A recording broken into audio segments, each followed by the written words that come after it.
Sebastián Seria es matemático, es empresario, es también miembro, por ejemplo, de la Academia Nacional de Ingeniería de Estados Unidos, fundó la empresa tecnológica Contigo, se desempeña, creo que todavía, por poco tiempo, como CEO de otra empresa importante que se llama Axioma, que fundó y dirigió, pero además es alguien que piensa y que reflexiona y que tiene conocimiento generoso.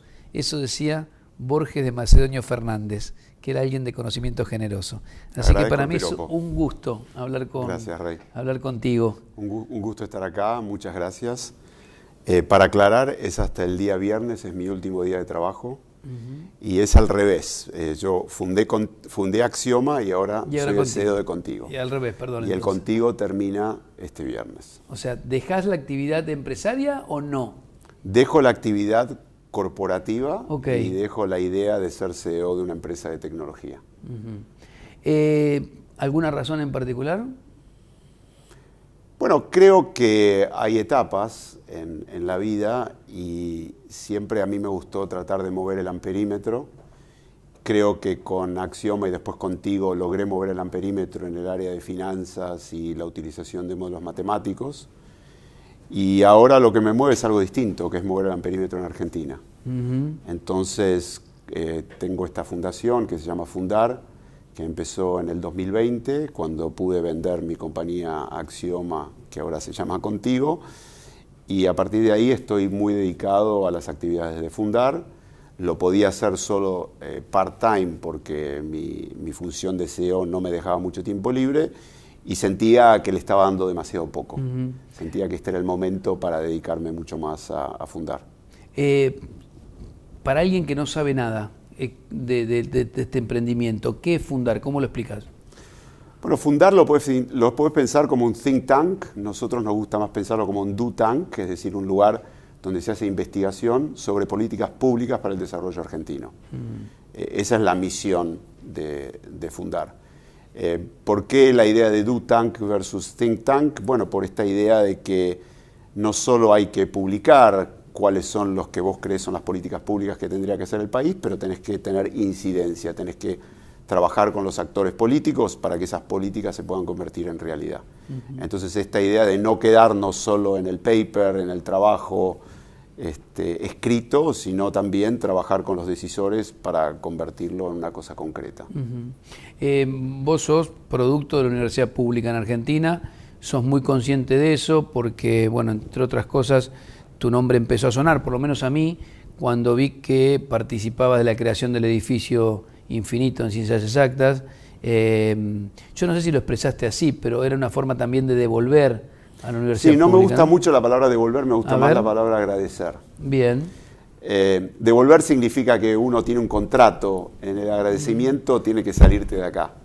Y a mí me pareció muy importante y bueno, esto es un poco una cultura que mamé en Estados Unidos, esta idea de que el lugar que te formó es en gran parte el responsable, el que te permitió, el que te aseguró de que después pudieras tener un éxito, ¿no? Que el éxito no viene solo de lo que uno hace, sino también de lo que uno le dieron.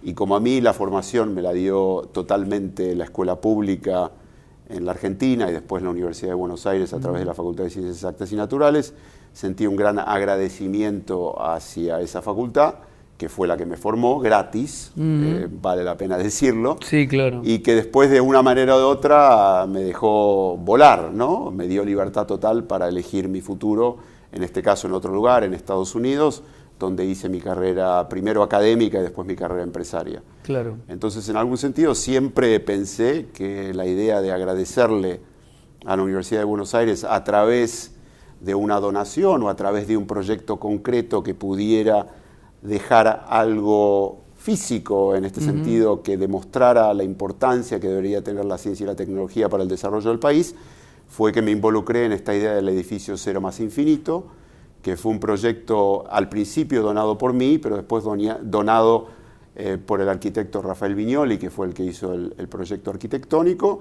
y por el gobierno argentino, que fue el que financió la obra a través de un préstamo de la CAF. Lo que es interesante de ese proyecto rápidamente es que Fue un proyecto que se concibió en el gobierno de Cristina Kirchner, se construyó durante el gobierno de Mauricio Macri y se inauguró durante el gobierno de Alberto Fernández. Bien. Es una de las pocas políticas de Estado que hemos logrado mantener en los últimos tiempos y en algún sentido me siento responsable, ¿no? Responsable bueno. Claro, es decir, sí, me esto imagino. es algo que pude convencer a los actores a través del tiempo De distinta mirada de que hay que mantener una política de Estado. Que hay que apostar ahí. Argentina tiene pocas políticas de Estado que mantiene a través del tiempo, es uno de los problemas que tiene la Argentina. Pero quiero hablar un poquito más de vos antes de meterme en algunos temas puntuales. Te estás radicado en Londres, aunque venís bastante seguido a la Argentina, ¿es así? Sí, vengo muy seguido a la Argentina. Digamos, cuando tenía mi trabajo de CEO, tenía una excusa para venir a Argentina laboral, que es que nosotros pusimos un centro de investigación y desarrollo en Argentina en el 2016. Es decir, tenemos gente acá que trabaja en la misma área con esta idea que yo tenía en ese momento de crear un ecosistema de gente que pasara por mi empresa para aprender un poco cómo funcionan los modelos matemáticos para las finanzas. Digamos, ese centro tiene éxito y bueno, ese éxito se traduce en que tengo que venir cada tanto para estar con ellos, para trabajar con ellos. Y bueno, una vez que empezó a fundar en el 2019, ahí, digamos, más allá de la pandemia, tratar de venir seguido para trabajar con la gente que está en la fundación acá. Te ocupás en fundar, como vos bien lo explicaste, de tratar de generar esto que vos decís, ¿no? De pronto, ideas para poner en marcha políticas públicas, de alguna manera. Sí. ¿Por qué lo haces? Se entiende por qué hiciste lo del edificio. Ahora pasaste a otro plano, pero también con el mismo objetivo, me parece. Está como con un compromiso que uno podría decir, che, bueno, qué altruista, ¿por qué Sebastián no se dedica a seguir haciendo dinero tranquilamente en Londres? Sí, diría, me gusta más la palabra generosidad, ¿no? Yo creo en serio que tengo que agradecerle al país por todo lo que me dio. A pesar de haber vivido la mayor parte de mi vida adulta en Estados Unidos, me siento íntimamente argentino, me siento parte de una diáspora un poco abandonada que está dando vueltas por el mundo, pero que quiere más que nada que al país le vaya bien. Y eso para mí se traduce en decir, bueno, ¿qué puedo hacer yo desde mi lugar para tratar de mover el amperímetro? Con la idea de que yo vivo en el exterior y voy a continuar viviendo en el exterior. Con la idea también de que creo en una articulación público-privada constructiva para desarrollar ese proyecto de modernización y de desarrollo para el país. Y bueno, entonces tengo que traer un poco mi experiencia personal desde el punto de vista empresario, mi idea de que el Estado, si hace las cosas bien, puede ser socio en esa sociedad, para valga la redundancia, que tenemos que tener para ese proyecto de modernización. Y bueno, un poco darle mi mirada, ¿no? Es decir, fundar es un poco distinto como think tank, no está asociado a un proyecto político, claro, no depende de financiamiento local, no está sujeto a los vaivenes de la política y de la coyuntura, sino que trata de alguna manera de tener esa mirada de mediano y largo plazo que lamentablemente muchas veces no nos permitimos por estar siempre con la urgencia de la coyuntura. Por lo pronto, está claro que crees en el Estado como articulador de políticas, por eso hablas de políticas públicas, sí. Obviamente articulador y trabajando con el sector privado. Una de tus frases que tuvo más ruido mediático en el último tiempo fue una en el coloquio de IDEA, cuando se hablaba de ceder para crecer, y vos dijiste, los primeros que tienen que ceder son los empresarios. Hizo un poco de ruido en esta lógica maniquea en la Argentina de que uno puede pensar el país con empresarios o sin empresarios, claro. ¿no? No, los empresarios y el sector privado tienen que ser parte de todo proceso de desarrollo, está clarísimo. Yo a veces hablo de que es muy importante, y se habla en los círculos desarrollistas, de la articulación público-privada. Y creo que lamentablemente en la Argentina la articulación público-privada no es que no funciona, sino que funciona para el mal. Es decir, un poco funciona para extraerle recursos al Estado, para que quizás un circuito que mezcla la política con los empresarios dependientes de ese Estado logren satisfacer sus propias necesidades, dejando de lado a la gente, ¿no? Entonces, lo importante es construir una relación público-privada que sea virtuosa. donde el Estado sirve como el gran apalancador, porque a nivel de recursos no se puede comparar los recursos que puede tener un privado con los recursos que tiene el Estado. Claro. Pero que se sirva del sector privado para innovar, para modernizarse, para exportar, que es lo que necesitamos hacer para generar las divisas que son necesarias para cualquier proceso de desarrollo. Entonces, eso me parece fundamental. Estamos en un momento de una crisis económica, con una altísima inflación, con algunas señales, con un banco central con pocas reservas, con muchos problemas después de una sequía. ¿Y qué mirada tenés? No me refiero a la coyuntura puntual, ¿no? Yo siempre que te escucho con optimismo. ¿Y qué estás viendo de este momento que cualquiera podría decir, no, está todo mal? ¿Qué ves? Bueno, primero me gustaría aclarar, optimismo creo que basado en la razón, ¿no? Eso es importante porque cuando se habla de optimismo, se habla del optimismo naive, y cuando se habla de pesimismo es el pesimismo racional. Está claro que las cosas están mal y que la coyuntura es muy delicada, pero creo que hay dos cosas que favorecen a Argentina. Una, que es que el mundo está pasando por una disrupción, donde el mundo está cambiando por el tema del cambio climático, de la inteligencia artificial, de la guerra de Ucrania, por las nuevas tecnologías que continúan disrumpiendo lo que está pasando en la economía global, y también por un cambio de visión en el mundo, ¿no? Ya no está más esta idea de que del consenso de Washington, donde lo único que hay que hacer es invertir en las finanzas y que después el resto se acomoda, sino que los países están entendiendo que para tener un desarrollo continuo y para mejorar la calidad de vida de la gente, tienen que invertir en sí mismos. Y eso significa que tienen que dedicar recursos a actividades productivas y actividades productivas escalables. Entonces, ese momento en el mundo con la disrupción del cambio climático, con el cambio de idea y de mentalidad, le permite a la Argentina pensar de una manera diferente, porque toda disrupción lleva a un cambio de la coyuntura donde un jugador inteligente se puede meter y puede lograr algo que los otros no logran. Entonces, eso es importante, la oportunidad, ¿no? Porque si uno sigue en el mundo que estaba antes, seguís con inercia. Yo digo que la inercia es la fuerza de la naturaleza, que es la más fuerte de todas. Entonces la gente no cambia, pero si hay una disrupción, entonces le da una oportunidad a los nuevos jugadores a entrar. ¿Qué fue lo que me pasó a mí con mi compañía? Y por ahí podemos charlar un poco de eso, de cómo ocurrió esa disrupción que me permitió a mí entrar, ¿no? Pero bueno, más allá de volver a eso, me parece importante que la Argentina después tiene del otro lado con qué disrumpir, ¿no? Tiene un recurso humano impresionante, tiene recursos naturales que le van a permitir generar las divisas que pueden ser aprovechadas por los recursos humanos para generar esa innovación y esa disrupción. Y lo veo porque viajo por todo el mundo, vivo en distintas ciudades y puedo ver lo que hay y lo que hay acá y puedo ver que el potencial está claro. Recién mencionaste inteligencia artificial, en un ratito vamos a hablar de eso porque el origen de esta charla era la inteligencia artificial, pero yo cada vez que hablo con Sebastián me voy para otros lados. Me parece genial. Que se van abriendo. Va a dar tiempo a hablar de todo. Seguro, ya vamos a volver a inteligencia artificial, pero me quedé pensando en esto que decías. Argentina, a ver, objetivamente tiene recursos naturales, tiene potencialidad, tiene un recurso humano muy, muy valioso, del que sos un ejemplo, y después me tenés que explicar que dijiste que hay una cantidad abandonada, una comunidad abandonada. Ahora voy a volver, no me olvido. Pero, ¿sabés en qué me quería quedar? En esto de, ahora bueno, se habla del litio, ¿no? Como que el litio es la soja del futuro, ponele para Argentina.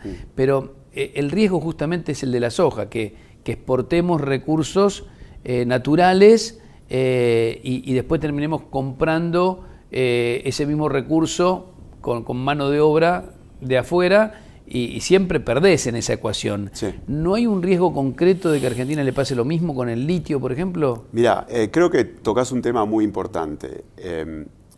A ver, te lo voy a decir desde el punto de vista financiero, porque yo últimamente se lo explico esto a todos desde el punto de vista financiero, que creo que es muy útil. Los recursos naturales, en particular la soja y los recursos agropecuarios, tienen dos problemas muy graves, que lo hacen como negocio, un negocio que no sea tan buen negocio. Y después podemos hablar un poco de los buenos negocios versus los malos negocios. Yo obviamente vengo de una empresa de tecnología, como sabrás, las empresas que más valen en el mundo hoy son empresas de tecnología. Entonces, pensemos que esos son buenos negocios, ¿no? Y las empresas que tienen muy poco valor agregado son las que menos valen. Entonces, ¿por qué es malo el poco valor agregado? Bueno, en parte, en el caso de la soja o en el caso de los productos agropecuarios, es porque tienen dos factores que determinan el éxito que vos no controlás. Un factor es el clima, que vivimos este año. Nos pasó ahora con la sequía. Nos pasó ahora, no lo controlamos. ¿Eso qué quiere decir? Que cuando uno está haciendo un proyecto de inversión, cuando yo invierto en mi empresa, yo lo que quiero tener es ingresos que sean predecibles. ¿Por qué? Porque eso me permite planificar en el largo plazo. Es decir, cualquier proyecto de inversión lleva varios años. Entonces, si vos tenés algo que depende del clima y que el año que viene vas a poder vender el 20% menos porque no llovió, entonces tenés un problema. Pero más allá de si es bueno o es malo, te estoy hablando de un tema financiero, es decir, tenés la falta de previsibilidad de tus ingresos, cosa que es malo para un proyecto de inversión. Y el otro problema que tenés es que no sos formador de precios. El precio lo forma el mercado. Claro, el y de mercado pronto puede bajar. Te puede bajar y te baja por factores que tienen poco que ver, que no están bajo tu control. La guerra en Ucrania, puede ser que, no sé, que Estados Unidos produjo más o menos este año, o que Brasil hizo tal cosa o tal otra. Es decir, el precio internacional depende de factores que vos tenés muy poco control. En las empresas de tecnología, el éxito, la clave del éxito, y es por eso que nuestras empresas valen mucho más que otras empresas, es porque tenemos ingresos totalmente predecibles y recurrentes. No te olvides que todas las empresas de tecnología pasaron a un sistema de suscripción. Es decir, vos hoy te suscribís a una empresa de tecnología. No es que compras el producto. A casi todo. A casi todo. Pagás un acceso. ¿Pero por qué? ¿Por qué? Porque eso le garantiza al vendedor que después podés predecir. ¿Por qué? Porque mucha gente no se va. Es decir, cuando vos sos suscriptor, es muy difícil irte. Tiene que ser una cosa que vos hacés a propósito. Sí, es decir, sí. Yo me voy a borrar. Me voy a bajar, esto es un esfuerzo. Esto es un esfuerzo. Entonces no lo haces, mucha gente no lo hace. Entonces, eso es por un lado. Y por otro lado, las empresas tecnológicas son formadores de precios. Es decir, ellos innovan, mantienen las ventajas competitivas y forman precio. Claro. Es decir, el nuevo visor que sacó Apple vale $3.500, que es un vagón de plata. Y lo decidió Apple, no lo va a decidir. Y vale esto. Y vale esto y se acabó, y la gente lo compra igual. Entonces, volviendo a los recursos naturales, parte del problema que tenés es eso, es que dependés de factores que vos no controlás. Y eso no es bueno para el desarrollo de un país, porque un país tiene que hacer inversiones a largo plazo. ¿Y eso se puede aplicar al litio, por ejemplo? Se Por puede tomar el aplicar ejemplo a todo, de ahora. por eso te lo doy, por eso digo. Se puede aplicar al litio, se puede aplicar a la soja, se puede aplicar a todo eso. Entonces, ¿qué tenés que hacer? Tenés que tener valor agregado. Bien. Está claro, digamos. Los países que han logrado desarrollarse han encontrado cómo agregar valor. Y tenés que tener valor agregado que te sirva a generar esos ingresos recurrentes y donde vos puedas ser formador de precios. Es por eso que los procesos de desarrollo en los países que pudieron desarrollarse lo hicieron más que nada a través de la actividad industrial. Generaron exportaciones de productos terminados con gran valor agregado, ya sea Corea, a través de los electrónicos o de los coches o de lo que fuera, maquinarias, ya lo ves China con maquinarias. Entonces, ese salto es importante para Argentina. ¿Y cómo lo da Argentina? Y bueno, es un salto que o sea, la Argentina tiene industria, no es que no tenga industria. Pero, por ejemplo, perdona que te lleva el litio otra vez, porque como el gran tema de actualidad. Y bueno, ahí está el valor agregado. Porque hasta ahora están las empresas sacando y llevándose el litio. Exacto. Bueno, después tenés el carbonato de litio, que ya es un producto industrial, ¿no? O sea, primero está el litio, ¿cómo lo sacás? Digamos, no tiene para nada... no está refinado para hacer un producto. Después pasás al carbonato de litio, que ya tiene una concentración de litio mucho mejor. Y después vienen los siguientes pasos, ¿no? Es decir, te vas a poner a hacer baterías. Bueno, si te pones a hacer baterías, ¿es para que las baterías, exportar las baterías o para que las baterías se conviertan en baterías de autos eléctricos o de máquinas eléctricas? Y bueno, entonces ahí estás empezando a desarrollar una cadena de valor. Lo importante para Argentina no es solo extraer los recursos naturales, sino generar esas cadenas de valor con empresas locales. ¿Y eso lo puede promover el Estado? Obviamente lo puede promover el Estado, lo puede y lo puede hacer muy bien.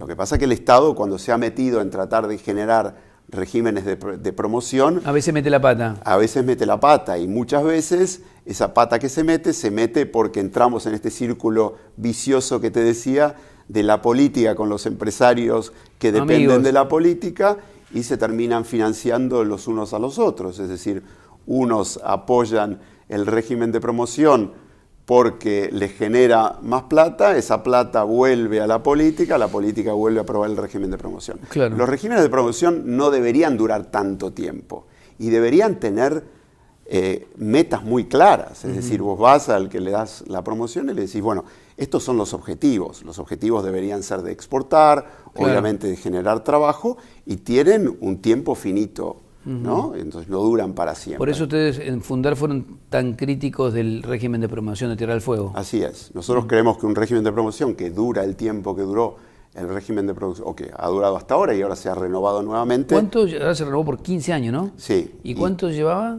Lleva desde los años 70. Claro. Entonces pensá un poco el tiempo que ha transcurrido en todo eso.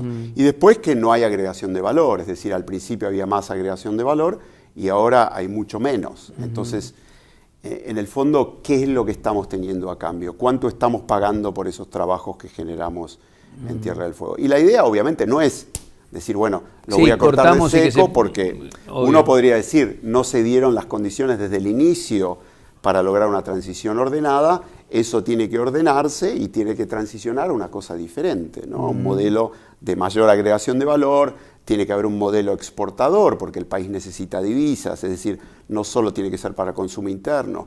¿Cuánto pueden exportar esas empresas? ¿A dónde pueden exportar? ¿Qué generan de innovación y desarrollo? ¿Cuánto invierten en innovación y desarrollo? Crear ese ciclo que te permita volver a donde empecé. Ingresos recurrentes que sean previsibles y después poder ser formador de precios que viene de la innovación y desarrollo. Si vos continuás mejorando tus productos, vas a poder seguir siendo formador de precios. Ya voy a ir a la inteligencia artificial, que era el motivo original de la charla.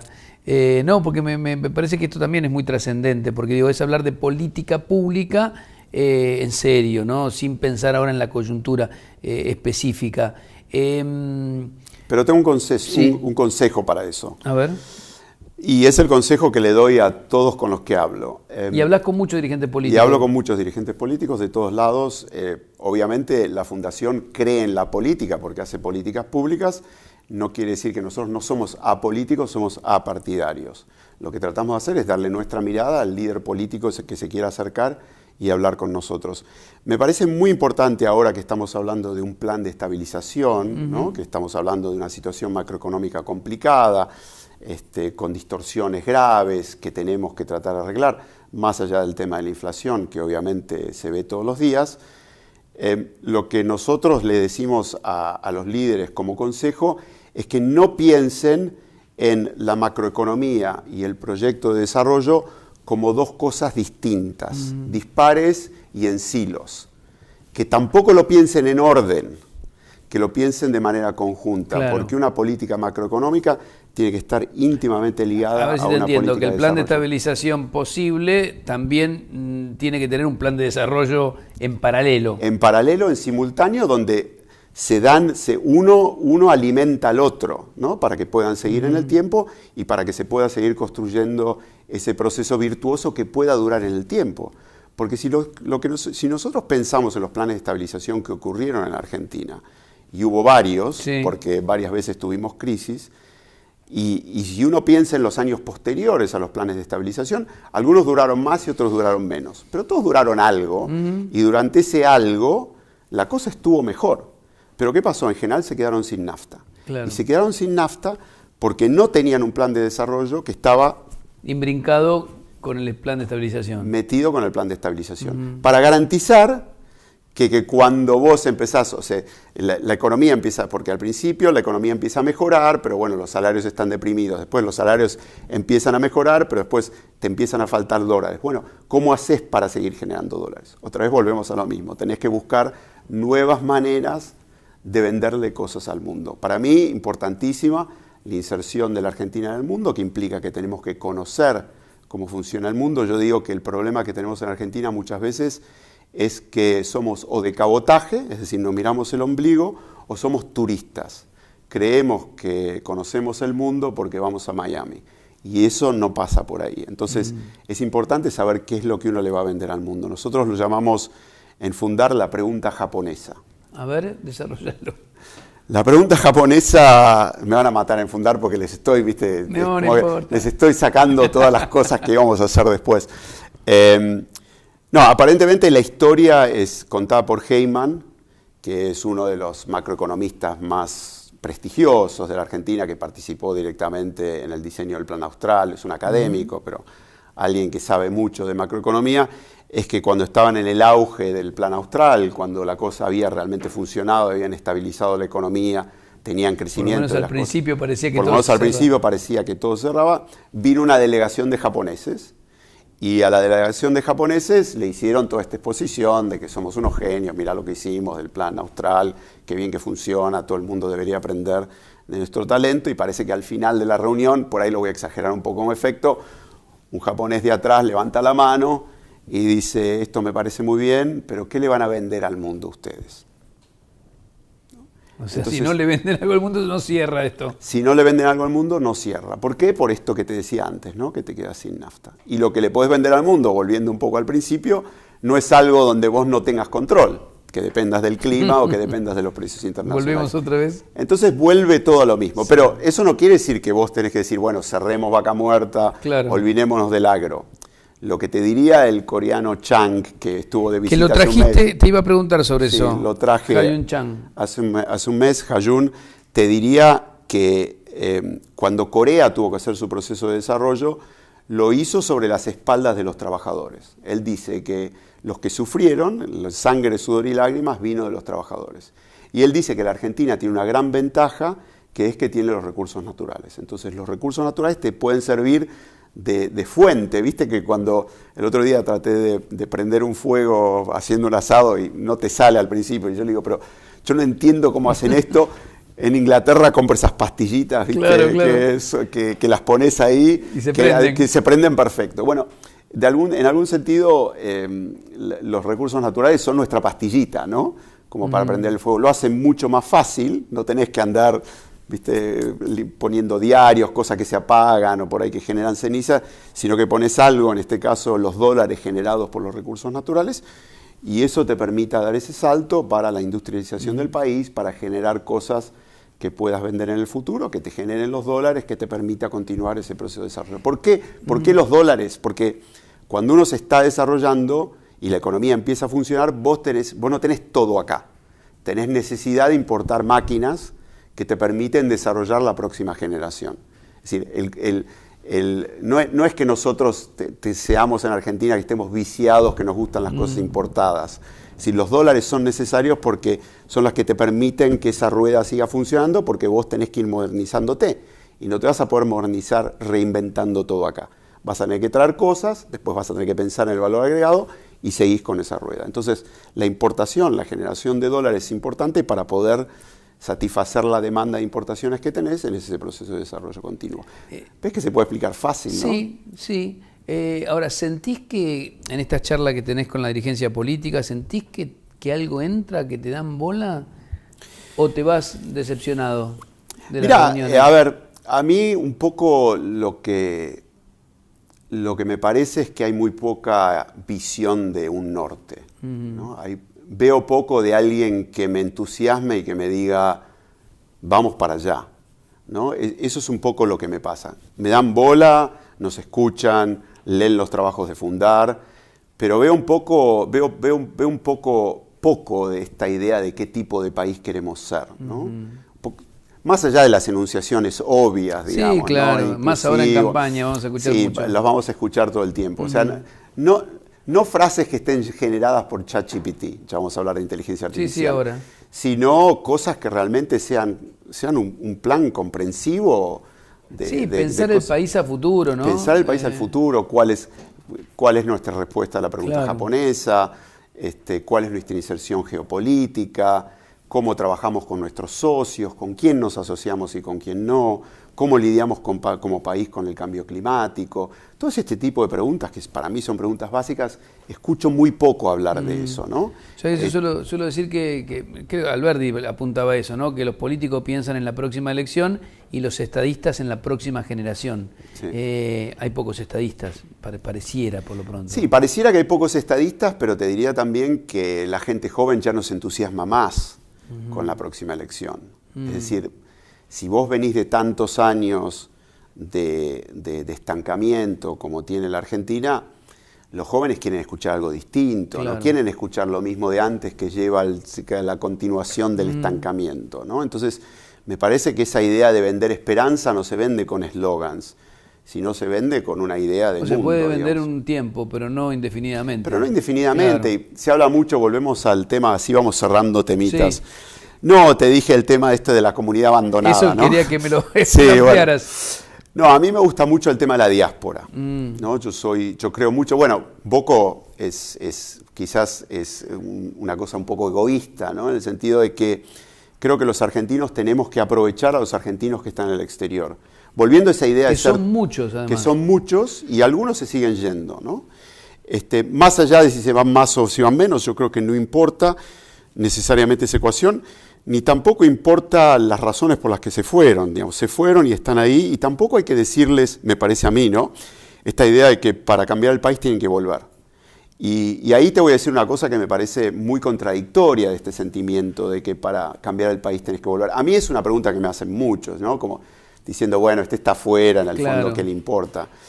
Y te lo digo porque lo sentí mucho y pensé que era una gran oportunidad para traer el tema, que fue la selección argentina. Porque la selección argentina es una diáspora. Sí.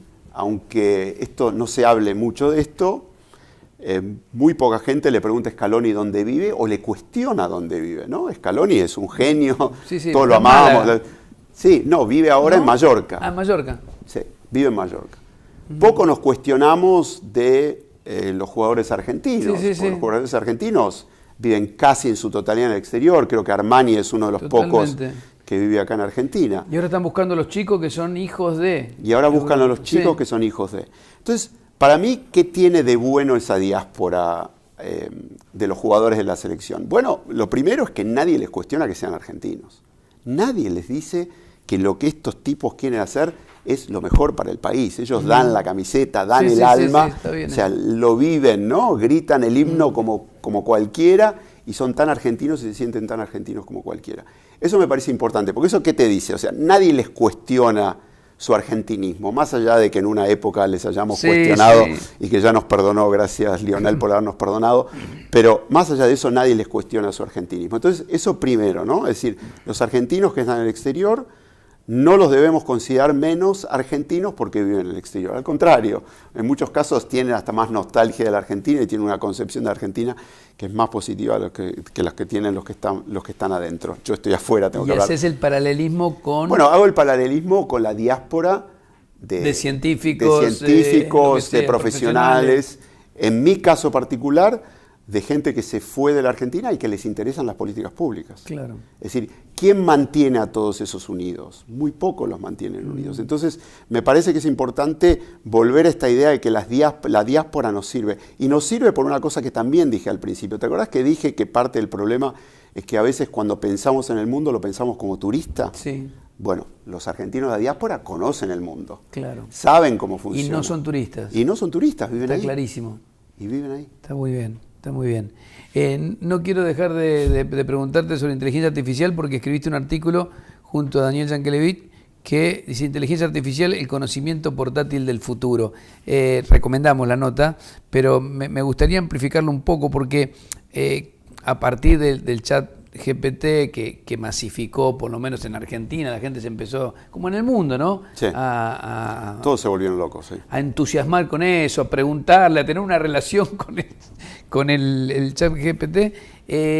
Vos no tenés una mirada, por lo menos con lo que veo en la nota, tan negativa como la que empezó a aparecer de pronto, sobre todo a partir de este documento que firmaron científicos y especialistas diciendo hay que parar por 6 meses.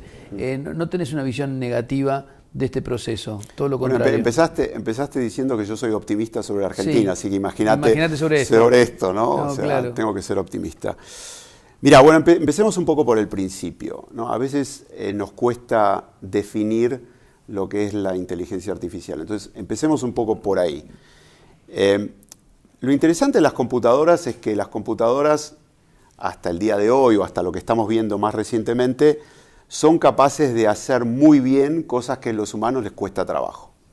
Uno de ellos es obvio, ¿no? Es hacer grandes cuentas. Si yo te digo que multipliques un número de 8 cifras por otro número de 8 cifras... La vieja calculadora. La vieja calculadora. Y por eso calculadora, calcular en americano o en inglés se dice compute, ¿no? Entonces las computadoras son grandes calculadoras. Y está claro que hacen eso eficientemente, mejor de que cualquiera de los humanos lo podemos hacer.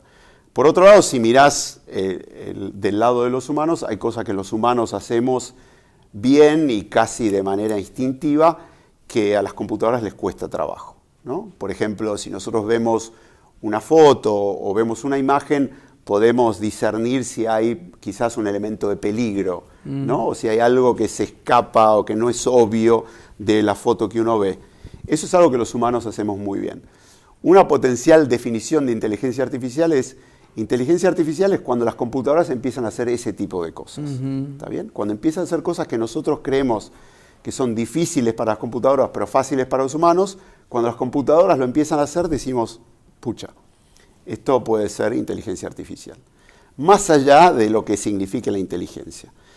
Lo segundo es que, bueno, esta revolución de la inteligencia artificial, hay que preguntarse de dónde viene. Es decir, ¿ha habido un descubrimiento? Es decir, ¿ha habido el momento de la penicilina de la medicina con la inteligencia artificial? Y la respuesta es que no. Claro, es un proceso. Es decir, es un proceso, pero muchas de las técnicas que se utilizan hoy para ChatGPT y para todo el resto, vienen de muchísimos años de trabajo. Es decir, las redes neuronales, que son las redes que están abajo, el motor de la inteligencia artificial, por ejemplo, de ChatGPT, llevan años y décadas de desarrollo. Se inventó el concepto en el 1800 y en el 1970, 1980, cuando estudiaba en la facultad, se hablaba de redes neuronales, se hablaba de optimizar redes neuronales, con lo cual los conceptos son viejos. Pero ¿qué fue lo que cambió? Lo que cambió es la gran capacidad de cómputo y el gran manejo de datos. Es decir, al vos poder manejar mucho más datos de manera muchísimo más eficiente, pudiste hacer que estas redes neuronales, que antes eran chiquititas y costaba trabajo entrenarlas, ahora sean gigantes, casi un poco del tamaño del cerebro, y entrenarlas sea algo que se puede hacer con un gran poder computacional. Entonces, no es que estamos ante el descubrimiento de algo nuevo, ¿está bien? Lo que estamos es ante el poder... Ya eso tranquiliza un poco. Bueno, es importante, no, pero es importante porque creo que es importante sacar los mitos de encima. Te cuento otra historia que está relacionada con eso. Un poco lo que me pasó a mí en mi compañía es parecido. Es decir, los modelos matemáticos para las finanzas que nosotros usamos fueron inventados en el 1950. Pero cuando los algoritmos se intentaron en ese momento, llegaron a la conclusión de que no funcionaban. ¿Por qué no funcionaban?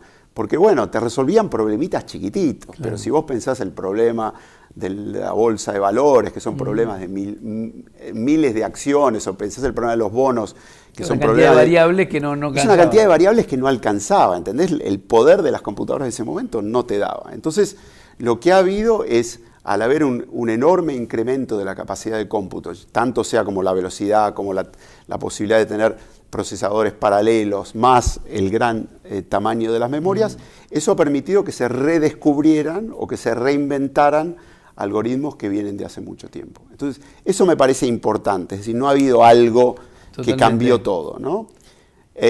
No quiero sacarle mérito a los descubrimientos que han hecho por el camino, pero son mucho truco. Es decir, hay mucha cosa donde uno cambió el borde, pero los conceptos fundamentales vienen de hace muchísimo tiempo. Y esta advertencia de paremos 6 meses, esto que generó cierta preocupación, y además creo que está en la fantasía de mucha gente, porque, por ejemplo, a mí que me gusta mucho la literatura, en la ficción, el miedo latente a un mundo controlado por las máquinas o por la inteligencia artificial, Porque ¿cuál es el gran miedo? Es esta inteligencia artificial adquiriendo voluntad propia y tomando decisiones que, no sé, en el extremo de la ficción podrían llevar al mundo a un desastre. Sí. Te voy a una frase de un matemático computador famoso que se llamaba Dijkstra. Él decía, preguntar si una computadora puede pensar es como preguntar si un submarino puede nadar. ¿Está bien? No es la pregunta correcta y conducente. Entonces, empecemos un poco por ahí. Es decir, las computadoras tienen capacidades que los humanos no tenemos, ya te dije en todo este tema del cómputo, sí, claro. Y puede ser que adquieran algunas de las capacidades que los humanos sí tenemos. Ahora, de ahí a saltar a que la computadora va a pensar y va a tener voluntad propia, me parece un salto demasiado grande. Está claro que lo que nos ha ocurrido es que las computadoras han aprendido a hablar. ¿No? Entonces, esos son los... Eso es lo choqueante, quizás, ¿no? Es choqueante, ¿por qué? Porque el lenguaje es la manera en que nos comunicamos los humanos. Es decir, claro. Cuando los humanos adquirimos el lenguaje, pasamos a otra etapa. Es decir, entonces, que las computadoras hayan adquirido la capacidad de comunicarse es importante y es, uno diría, entre comillas, peligroso. Yo te diría que hay dos grandes miedos con la inteligencia artificial. Uno es el que mencionas vos. Es decir, que la inteligencia artificial haga que las computadoras tomen control de la situación y después ahí no sabemos necesariamente qué es lo que las guía, ¿no? Volvemos a las leyes de Asimov, de que los robots no pueden ir en contra de los humanos, bueno, las famosas leyes de la robótica. Del robot. El segundo gran miedo es el miedo a la sustitución del trabajo. Bueno, claro. Es decir, es la revolución industrial replicada a la revolución un poco intelectual. Exacto. Y ahí te diría que un poco de lo segundo yo no tengo tanto miedo. Y te digo un poco por qué. Me parece que hay una exageración porque cuando pasó la revolución industrial, los intelectuales decían, esto es progreso, ¿no? No se cuestionaban que los obreros perdieran el trabajo, decían, esto es progreso. Ahora que nos toca a nosotros, los intelectuales, en el fondo, por ahí perder nuestros trabajos en manos de la tecnología, ahora decimos, no, este es el fin del mundo, ¿no? Cuidado.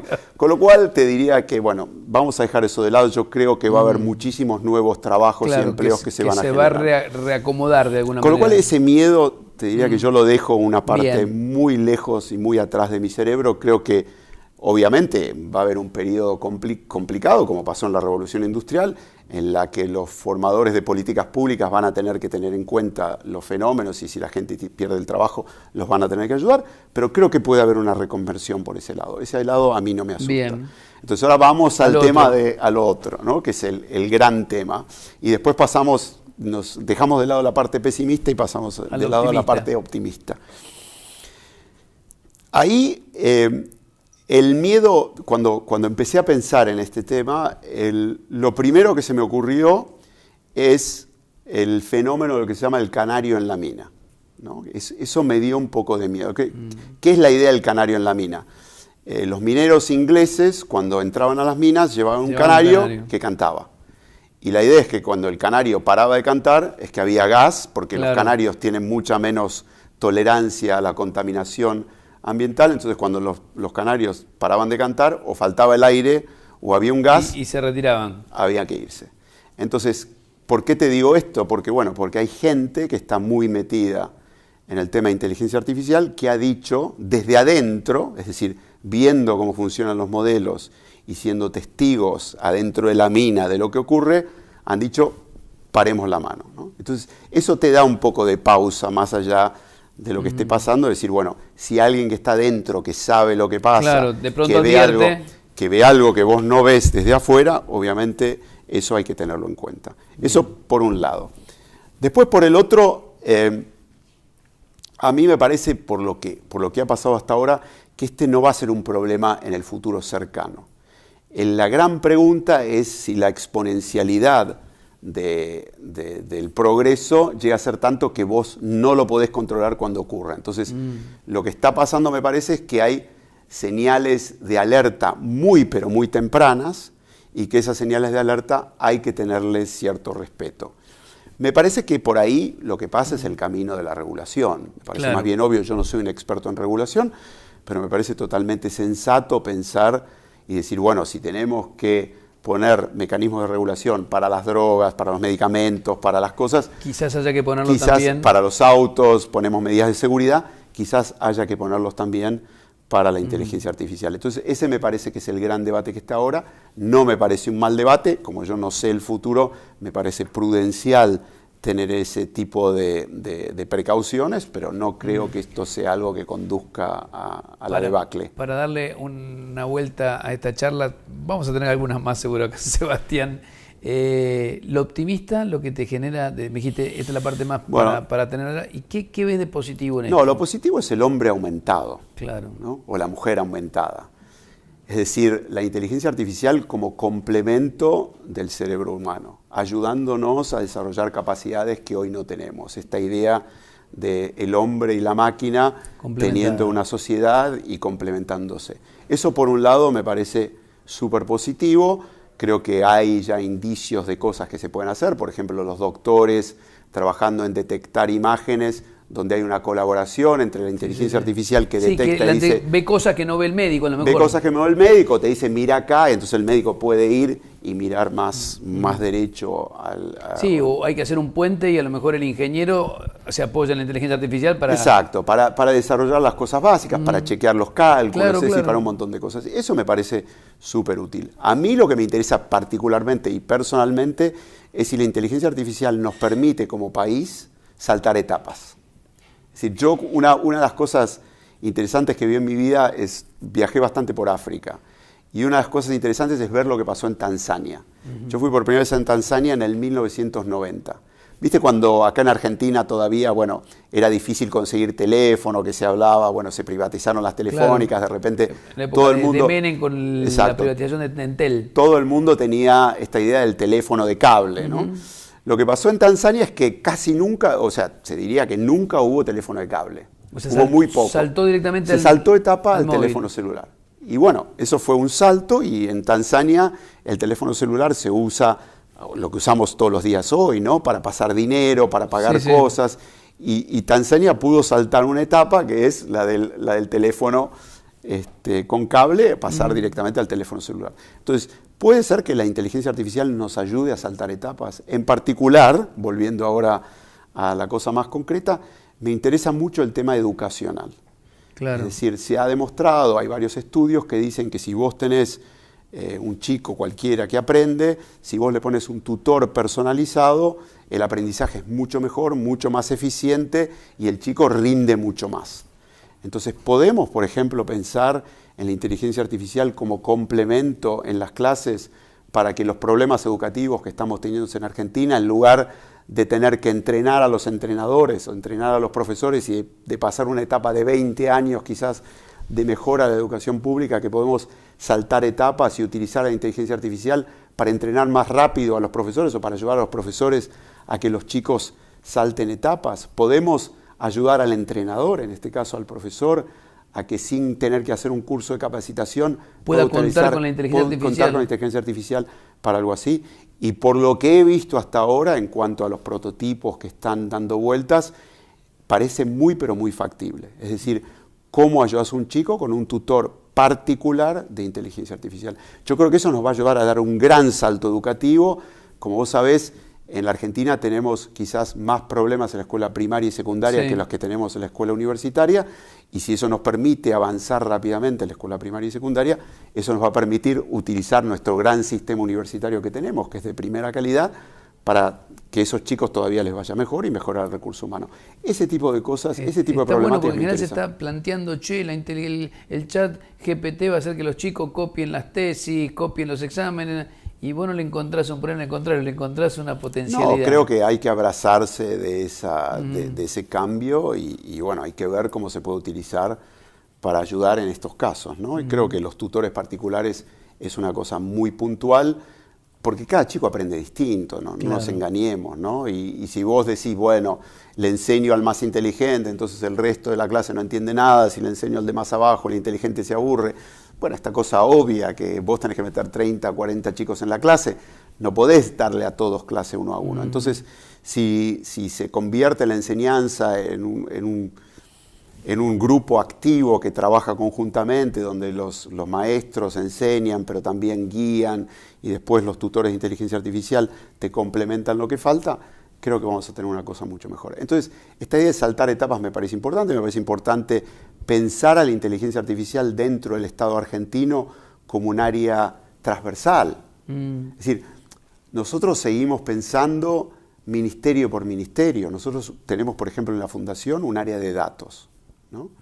Y una de las cosas que hicimos es decir, bueno, nosotros tenemos un área de datos porque consideramos que los datos en el Estado son fundamentales. Claro, porque tomar decisiones, claro. Para tomar decisiones, porque hay que medir, hay que saber, si uno tiene datos, puede hacer políticas públicas que sean mucho más efectivas, ¿no? Entonces construimos lo que llamamos una red de dateros. Entonces lo que hacemos es juntamos a los dateros de las distintas dependencias estatales para que hablen entre ellos e interactúen entre ellos. Pero bueno, ¿por qué el área de datos tendría que ser un área donde tenés el expertise en cada ministerio? ¿Por qué no puede haber este concepto de una cosa transversal, ¿no? Lo mismo pasa en Estados Unidos. Hay lo que se llama un CTO del gobierno, es decir, un Chief Technology Officer del gobierno, es decir, alguien que piensa la tecnología en todo el Estado de manera transversal. ¿Por qué no hacer lo mismo con los datos, con la tecnología y con la inteligencia artificial? ¿Por qué? Porque no tenemos tiempo de desarrollar el expertise en cada ministerio, ¿no? No nos da. No, claro. ¿Y por qué tenemos que seguir pensando en ministerios separados? En compartimentos. Tenemos que pensar cuáles son las cosas transversales. La otra cosa transversal que tenemos en Fundar es el área de géneros. ¿Por qué tenemos que pensar al género como una cosa separada? ¿Por qué no la pensamos como algo que está metido de manera transversal en todo lo que pasa en el Estado? Entonces, creo que la inteligencia artificial también puede cumplir un rol en el diseño de políticas públicas. Algo parecido le escuché a Luis Corbalán, que está a cargo del laboratorio de la Universidad de Buenos Aires, que decía que puede ser un nuevo renacimiento si uno aplica bien la inteligencia artificial para todo esto que vos estás planteando, ¿no? Totalmente. Yo creo que la Argentina necesita ese renacimiento. Necesita, bueno, que pensemos en la idea de renacer, que dejemos de lado, para atrás, la Edad Media y que pensemos en la modernidad, que pensemos en cómo vamos a crecer, cómo vamos a agrandar la torta. Me parece fundamental tener un cambio importante de mentalidad. Yo siempre digo que tenemos que creérnosla, tenemos que suspender un poco esa incredulidad que tenemos, ese bajón del pesimismo, entre comillas, basado en la evidencia. Es cierto, nos ha ido mal, pero yo siempre lo hice en toda mi vida, creo que es importante mirar para el futuro. Muchísimas gracias. Gracias a vos, Rey. Por esta charla, que no va a ser la última, eso espero. Me comprometo cuando quieras y cuando esté por acá, pasar a charlar un rato. Y ojalá que te escuchen más las personas con las que hablas. Esperemos que sea así. Gracias, Sebastián. No, gracias, Rey.